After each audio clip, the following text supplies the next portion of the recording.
شاہ قلندر رحمۃ اللہ علیہ، حضرت پیران حضرت شاہ قلندر رحمۃ اللہ علیہ، محمد عثمان شاہ مروندی حضرت کے مزار پہ جا کر کے وہ جو مجاور بیٹھے ہوئے ان کو پیسے دیتے ہیں 1200 اب روزہ اساں جب معاف تھی ویو ہاں تواں نہ رکھبو روزہ تو کہیں شے جی ضرورت کونے، اب آپ روزہ نہ رکھ۔ مجاور جو بیٹھے ہوئے میں خود گیا ان مجاوروں کے پاس، ہم لوگ گئے تو ساتھی ہمارے تھے، انہوں نے کہا کہ ہنسنا نہیں ہے، تو ہم گئے تو ایک مجاور سے کہا کہ بھائی ہمارا بڑا مسئلہ ہے، کتنا پیسہ لگے گا حل کرنے میں؟ کہتے ہیں کہ 1200 روپے دے دیں۔ تو پھر مولانا ولی اللہ نے کہا کہ ہمارے ساتھی تھے، اس نے کہا مسئلہ تو بہت بڑا کروڑوں کا، کہا بابا وہ کروڑ جائے کا مسئلہ ہے تو انہیں جیلا پیسہ کچھ زیادہ ڈبو، اور کہنے لگے پھر اس کو میں حل نہیں کر سکتا، جو اگلے والا جو ہے نا مجاور ہے اس کے پاس جاؤ۔ تو ہم اس کے پاس گئے، وہ پٹھان تھا، یہ کچھ سندھی تھے، کچھ بلوچ تھے مجاور، وہ آخری جو بڑا شیخ الحدیث تھا، جو بڑا ان کا تھا، وہ پٹھان تھا۔ اس کے پاس گئے بڑے بڑے، تو مولانا ولی اللہ نے فرمایا، وہ بلوچ ہمارے ساتھی بڑا مذاق کیے، کہنے لگے کہ جی کروڑوں کی مصیبت مجھ پر آ گئی، کروڑوں کا مسئلہ میرا پھنس گیا ہے، اس کے بارے میں کتنا پیسہ لگے؟ کہتا ہے کہ 10,000 روپے دے دے۔ اس نے کہا غریب لوگ رعایت کرو، ہم پہلے سے نقصان میں۔ کہتے ہیں پھر آپ کے ساتھ رعایت ہے، کچھ دن لگیں گے لیکن 5,000 روپے دے دو۔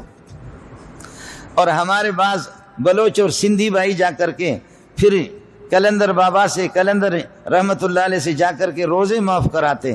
قلندر کی اپنی زندگی روزہ رکھنے میں گزر گئی ہے، اس کو جو اللہ نے یہ مقام دیا، وہ خدا کا لاڈلا جو بن گیا، اس مقام پہ اللہ نے اس کو پہنچایا۔ کیوں بزرگوں کو بدنام کرتے ہو ظالموں؟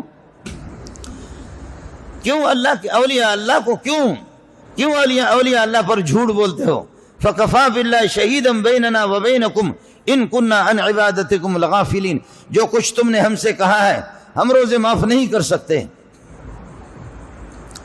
قلندر بابا کو اور یہ کہ شمس تبریزی کو، جنید بغدادی کو، ہزاروں لاکھوں کروڑوں کی تعداد میں اولیاء اللہ گزرے ہیں، انہوں نے خود محمد رسول اللہ کے جوتے سیدھے کیے، انہوں نے نالین مبارکوں کو زندگی بھر سینے سے لگایا، انہوں نے خود زندگی ان کی روزے رکھنے میں گزر گئی، تلاوت میں، ذکر و اذکار میں۔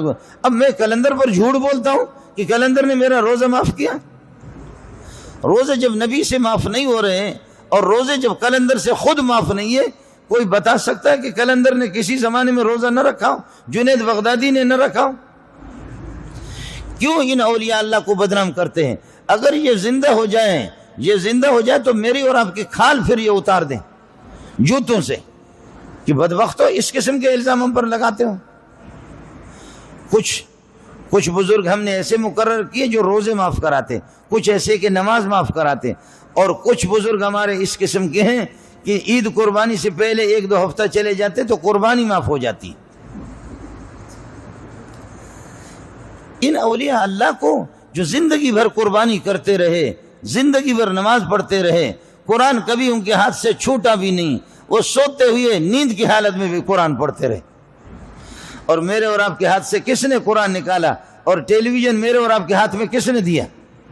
اس لیے میرے نبی نے فرمایا، من افطر یوما من رمضان کا ایک دن اگر آدمی اس طرح بہانہ بنا کر کے یہ ہے کہ وہ کھائے گا اور روزہ نہیں رکھے گا، من غیر رخصت ولا مرض، رخصت بھی نہیں ہے، کوئی مرض بھی اس کو نہیں ہے، ایسی بیماری بھی اس کو بڑی لاحق نہیں ہے، لم یقضی عنہ صوم الدہر کلہ، زندگی بھر اگر وہ روزہ رکھے تب بھی اس کی قضا نہیں ہوگی۔